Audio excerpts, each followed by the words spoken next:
ബഹുമാന്യനായ മുൻ പ്രതിപക്ഷ നേതാവ് ശ്രീ രമേശ് ചെന്നിത്തല വളരെ മികച്ചൊരു ഇടപെടലുമായിട്ട് വരികയുണ്ടായി. അദ്ദേഹത്തിൻ്റെ നേതൃത്വത്തിൽ വാക്കത്തോൺ വരികയുണ്ടായി.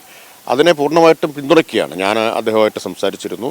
അദ്ദേഹത്തിൻ്റെ ഇടപെടലിനെ അഭിനന്ദിക്കുകയും ചെയ്തു. ഉത്തരേന്ത്യ കേന്ദ്രീകരിച്ച് കേരളത്തിനെതിരെ വിദ്വേഷ പ്രചരണം നടത്തുന്നവരുടെ കെണിയിൽ പ്രതിപക്ഷ നേതാവ് അകപ്പെട്ടു പോകരുത്. ഞാൻ അത്രേ പറയുന്നുള്ളൂ.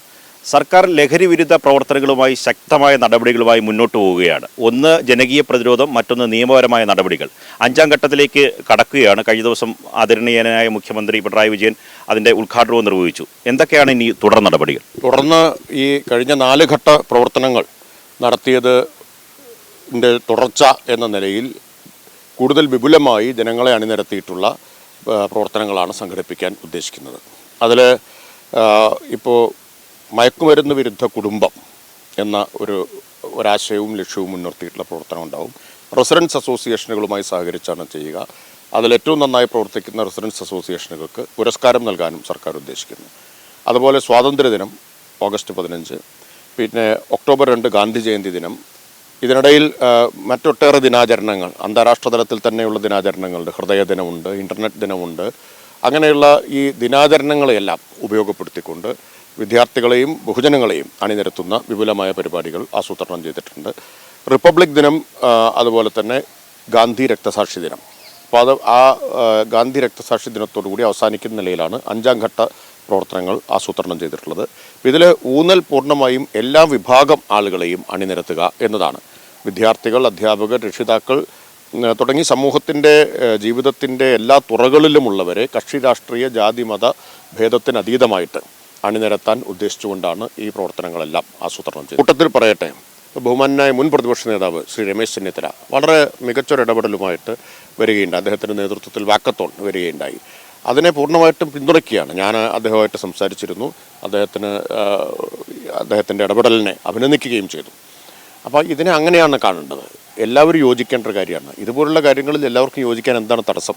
പിന്നെ നിയമപരമായി സംസ്ഥാന സർക്കാർ നടപടിയെടുക്കുന്നില്ല എന്ന് പറയുന്നത് ബോധപൂർവം ഒരു രാഷ്ട്രീയ ലക്ഷ്യത്തോടെ ആവുമെന്ന് കരുതാൻ ഞാൻ ആഗ്രഹിക്കുന്നില്ല. എനിക്ക് തോന്നുന്നത് അത് കാര്യങ്ങൾ ശരിയായി മനസ്സിലാക്കാത്തതുകൊണ്ടായിരിക്കും. കാരണം NDPS ആക്ട് പാർലമെൻറ്റ് പാസ്സാക്കിയതാണ്. അതിൽ ഭേദഗതി വരുത്താൻ കേന്ദ്രത്തിനേ കഴിയൂ. പാർലമെൻറ്റിൽ മാത്രമേ ഭേദഗതി വരുത്താൻ പറ്റൂ. കേന്ദ്രമാണ് അതിന് നടപടി സ്വീകരിക്കേണ്ടത്. ഇത് ആവശ്യപ്പെട്ട് നമ്മൾ എത്രയോ കത്തയച്ചു കഴിഞ്ഞു, കേന്ദ്രത്തോട് ആവശ്യപ്പെട്ട് കഴിഞ്ഞു. കഴിഞ്ഞ ദിവസം മുഖ്യമന്ത്രി വിളിച്ചു ചേർത്ത യോഗത്തിൽ വീണ്ടും ഒരിക്കൽ കൂടി ആവശ്യപ്പെടാൻ തീരുമാനിച്ചു. അപ്പോൾ യഥാർത്ഥത്തിൽ കേരളത്തിൽ നിന്നുള്ള MP-മാർക്ക് ശക്തമായിട്ട് ഉന്നയിക്കാവുന്നൊരു വിഷയമാണിത്. എന്തുകൊണ്ടാണെന്നറിയില്ല, ഒരുപക്ഷെ ശ്രദ്ധയിൽപ്പെടാതെ പോയതായിരിക്കും. MPs കോൺഫറൻസ് വരുന്നുണ്ട്. ആ കോൺഫറൻസിൽ വെച്ച് MP-മാരോട് വീണ്ടും ഇക്കാര്യം ആവശ്യപ്പെടും. കേരളത്തിൽ നിന്നുള്ള MP-മാർ കൂട്ടായ സമ്മർദ്ദം ചെലുത്തണം കേന്ദ്ര സർക്കാരിനോട്. NDPS ആക്ടിൽ ഭേദഗതി കൊണ്ടുവരാനും കമേഴ്ഷ്യൽ ക്വാണ്ടിറ്റിയുടെ നിർവചനം മാറ്റുന്നതിനും. അതുകൊണ്ടാണ് ഇപ്പോൾ ചെറിയ അളവ് പിടിച്ചാലും നമുക്ക് ജാമ്യം കിട്ടുന്ന കേസായിട്ട് മാറുന്നത്. അതുകൊണ്ടാണ് കമേഴ്ഷ്യൽ ക്വാണ്ടിറ്റിയുടെ നിർവചനം അനുസരിച്ച് 1 കിലോ ആണല്ലോ. അപ്പോൾ അതിൽ മാറ്റം വരുത്താൻ കേന്ദ്ര സർക്കാരാണ്. പക്ഷെ നമ്മൾ നിരന്തരം ആവശ്യപ്പെട്ടിട്ടും കേന്ദ്രത്തിൻ്റെ ഒരു മറുപടി പോലും ലഭിച്ചിട്ടില്ല.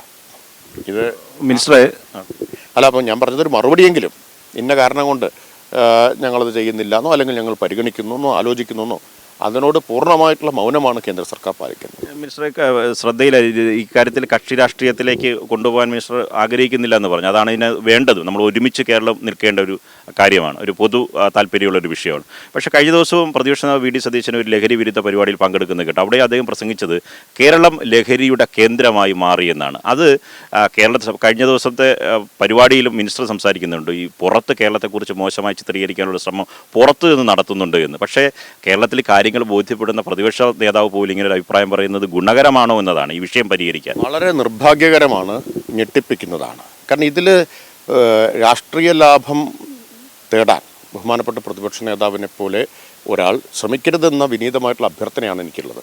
ഇപ്പം നമുക്ക് അഭിപ്രായ വ്യത്യാസമുള്ള കാര്യങ്ങൾ ഒരുപാടുണ്ടാവും. ആ അഭിപ്രായ വ്യത്യാസങ്ങളൊക്കെ നിലനിൽക്കാം, അവിടെ അതിൻ്റെ പേരിൽ പോരടിക്കുകയും ആവാം. ഇത് നമ്മുടെ നാടിനെ, ഭാവിയെ, തലമുറയൊക്കെ ബാധിക്കുന്നൊരു വിഷയത്തിൽ പുറത്തുനിന്ന് ഈ ഒരു വിദ്വേഷ പ്രചരണം കേരളത്തിനെതിരെ നടക്കുന്നുണ്ട്. ഏതുപോലെയാണ് കേരളത്തിൽ പ്രളയമുണ്ടായപ്പോൾ വിദ്വേഷ പ്രചരണം നടന്നതുപോലെ കേരളത്തിലെ കുട്ടികൾക്ക് ഇന്ത്യയിലും സർവകലാശാലകളിലൊക്കെ കൂടുതൽ മാർക്ക് കിട്ടിയപ്പോൾ അത് മാർക്ക് ജിഹാദാണ് എന്ന് പ്രചരണം നടത്തിയതുപോലെ ഇപ്പോൾ ഇത് കേരളം മയക്കുമരുന്നിൻ്റെ ആസ്ഥാനമായിരിക്കുന്നു എന്ന പ്രചരണം നടത്തുന്നത് ആരാണെന്ന് എല്ലാവർക്കും അറിയാം. പ്രതിപക്ഷ നേതാവിനും അറിയാതിരിക്കില്ല. ആ പ്രചരണം നടത്തുന്നവരുടെ നാവായിട്ട് പ്രതിപക്ഷ നേതാവ് അറിഞ്ഞോ അറിയാതെയോ മാറരുതെന്നാണ് എനിക്ക് അദ്ദേഹത്തോടുള്ളൊരു അഭ്യർത്ഥന. കാരണം കണക്കുകൾ വളരെ വ്യക്തമാണ്. ഇത് എത്രയോ തവണ വ്യക്തമാക്കിയത് ഞാൻ കഴിഞ്ഞ ദിവസം പറഞ്ഞതാണ്.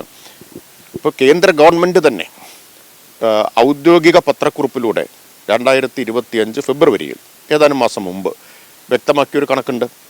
24-25 സാമ്പത്തിക വർഷത്തിൽ നരേന്ദ്രമോദി സർക്കാരിൻ്റെ നേതൃത്വത്തിന് കീഴിൽ ഇന്ത്യയിൽ വലിയ മയക്കുമരുന്ന് വേട്ട നടന്നു.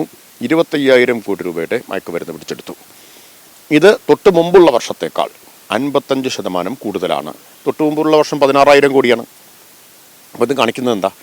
രാജ്യമാകെ വലിയ തോതിൽ മയക്കുമരുന്നിൻ്റെ ലഭ്യത വർദ്ധിച്ചു എന്നതാണ്. ലഭ്യത വർദ്ധിക്കുമ്പോഴാണല്ലോ പിടിച്ചെടുക്കൽ കൂടുന്നത്. ഏറ്റവും കൂടുതൽ കേസെടുത്തത് കേരളത്തിലാണ്. അതാണ് കേരളത്തിനെതിരെ ഇപ്പോൾ ഉപയോഗിക്കുന്നത്.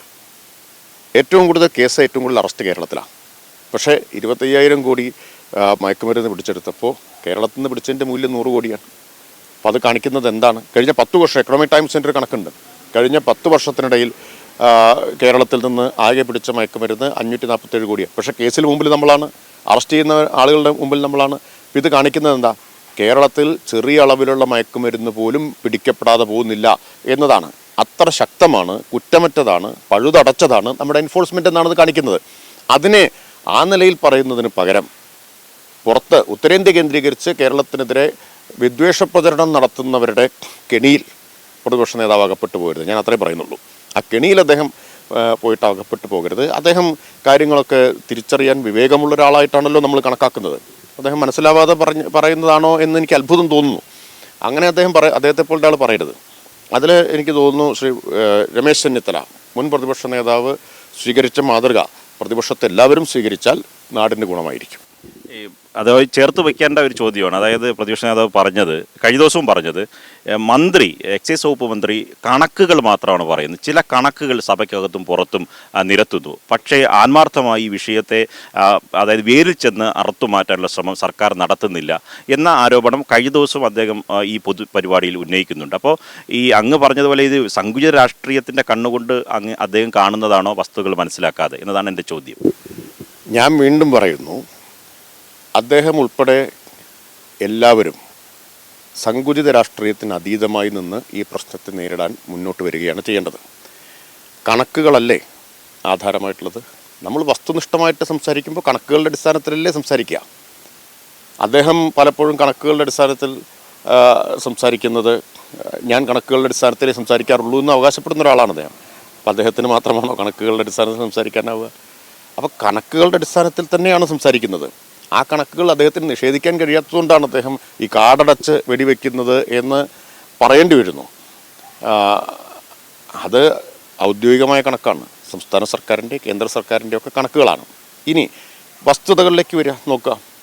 ഇപ്പോൾ ഇവിടെ പറഞ്ഞില്ലേ, 60ഓളം കേസുകളിൽ വന്ന തടവിൻ്റെ കാര്യം പറഞ്ഞു. എക്സൈസ് ക്രൈംബ്രാഞ്ച് രൂപീകരിച്ചത് ഈ ഗവൺമെൻറ്റാണ്. ഈ ഗവൺമെൻറ് ക്രൈംബ്രാഞ്ച് രൂപീകരിച്ചതിന് ശേഷം കേസ് അന്വേഷണത്തിലും ഈ ശിക്ഷാ നിരക്കിലും വലിയ വർധനവുണ്ടായി. മാത്രമല്ല ശിക്ഷയുടെ കാലയളവിലും 35 വർഷം തടവ് ശിക്ഷ കിട്ടിയ കേസ് ക്രൈംബ്രാഞ്ച് അന്വേഷിച്ച് തെളിയിച്ചതാണ്. ഇപ്പോൾ അന്വേഷണത്തിൽ അതുണ്ടാക്കിയ ഒരു മാറ്റമാണ് ഈ 35 വർഷം. 25 വർഷം തടവ് കിട്ടിയ അനേകം കേസുകളാണല്ലോ. അപ്പോൾ 98.19% ശിക്ഷാ നിരക്ക്. ഇത് പറയുമ്പോൾ പ്രതിപക്ഷ നേതാവ് ചില കണക്കുകൾ പറയുന്നു എന്ന് പറഞ്ഞാൽ പോരാ. ഇന്ത്യയിലെ ഏറ്റവും ഉയർന്ന ശിക്ഷാ നിരക്കുള്ള സംസ്ഥാനം, ദേശീയ ശരാശരിയേക്കാൾ 20% കൂടുതലുള്ള സംസ്ഥാനമാണെന്ന് പാർലമെൻറ്റിൽ കൊടുത്ത മറുപടിയാണ്. പാർലമെൻറ്റിൽ കൊടുത്ത മറുപടി, കേന്ദ്ര സർക്കാർ കണക്കുകൾ, നമ്മുടെ കേസ് രജിസ്റ്റർ ചെയ്തതിൻ്റെ കണക്കുകൾ, ഇതൊന്നും അദ്ദേഹം കണക്കിൻ്റെ അടിസ്ഥാനത്തിലല്ലേ ഇപ്പോൾ കേരളം മയക്കുമരുന്നിൻ്റെ ആസ്ഥാനമായി എന്ന് പറയുന്നത്? ഏത് കണക്ക്? ഏറ്റവും കൂടുതൽ ആളുകളെ അറസ്റ്റ് ചെയ്യുന്നതും ഏറ്റവും കൂടുതൽ കേസെടുക്കുന്നതും കേരളത്തിലാണ് എന്ന കണക്കിൻ്റെ അടിസ്ഥാനത്തിൽ. കണക്കിനെ അദ്ദേഹം വളച്ചൊടിക്കുകയാണ്. ഞാൻ കണക്കും വസ്തുതയായി അവതരിപ്പിക്കുകയാണ് ചെയ്യുന്നത്. ഇപ്പോൾ നിർഭാഗ്യവശാൽ അത്തരമൊരു തർക്കത്തിലേക്കല്ല ഇപ്പോൾ പോകേണ്ടത്. അത് ഞാൻ ആവർത്തിച്ച് അടിവരായിട്ട് പറഞ്ഞു. അദ്ദേഹം പറയുമ്പോൾ എനിക്ക് മറുപടി പറയാതിരിക്കാൻ പറ്റില്ല. അദ്ദേഹത്തോട് വീണ്ടും വിനീതമായിട്ടുള്ള അഭ്യർത്ഥന, നമുക്ക് സങ്കുചിത രാഷ്ട്രീയം വെടിയാം, കലക്ക് വെള്ളത്തിൽ മീൻ പിടിക്കാനുള്ള ഒരു വിഷയമാക്കി ഇതിനെ കാണാതിരിക്കാം. കാരണം അങ്ങനെ കണ്ടാൽ ചരിത്രം അങ്ങനെ ചെയ്തവരെ എല്ലാം കുറ്റക്കാരെന്ന് വിധിക്കും. തീർച്ചയായും. Thank you. എക്സൈസ് വകുപ്പ് മന്ത്രി എം പി രാജേഷാണ് പ്രതികരിച്ചത്. കാരണം കേരളം ഒന്നിച്ചു നിന്ന് എതിർക്കേണ്ട ഒരു പൊതുവിപത്താണ്, അതിൽ സങ്കുചിത രാഷ്ട്രീയം കാണരുത്. കഴിഞ്ഞ ദിവസം മുഖ്യമന്ത്രി പിണറായി വിജയൻ 5ാം ഘട്ടത്തിലേക്ക് ലഹരി വിമുക്ത പരിപാടികളിലേക്ക് സംസ്ഥാന സർക്കാർ പോകുന്നതിൻ്റെ 5ാം ഘട്ടത്തിൻ്റെ പ്രഖ്യാപനമാണ് നടത്തിയത്.